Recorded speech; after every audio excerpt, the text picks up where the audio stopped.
Burkina Faso.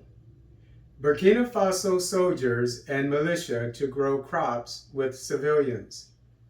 The Burkinabe government deployed 3,000 soldiers and militia members to work with 4,000 internally displaced persons to grow crops. The endeavor will cultivate 11,000 hectares of farmland to produce 190,000 tons of cereals and vegetables and will cost $34.8 million.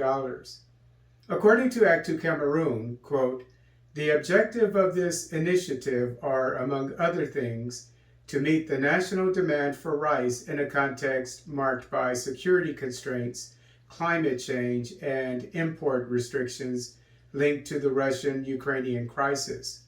The initiative also aims to prepare combat forces for the profession of agriculture after the war against terrorism and the production of high-yield sorghum, maize, and millet by volunteers for the defense of the Fatherland, VDPs, unquote.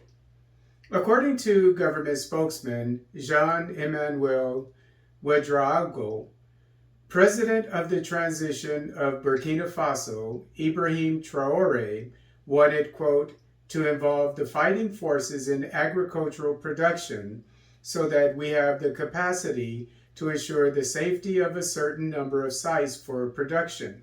The initiative, which will mobilize more than 1,000 soldiers, more than 2,000 VDPs, and more than 4,000 internally displaced persons, has three components. The first is the emergency initiative for the intensification of rice cultivation, which will comprise 4,000 hectares. The second is Burkina's military food program, which will mobilize 3,500 hectares. Component number 3 corresponds to the production of homeland defense against food insecurity on 3,500 hectares. Mechanisms are being studied to involve prisoners, unquote.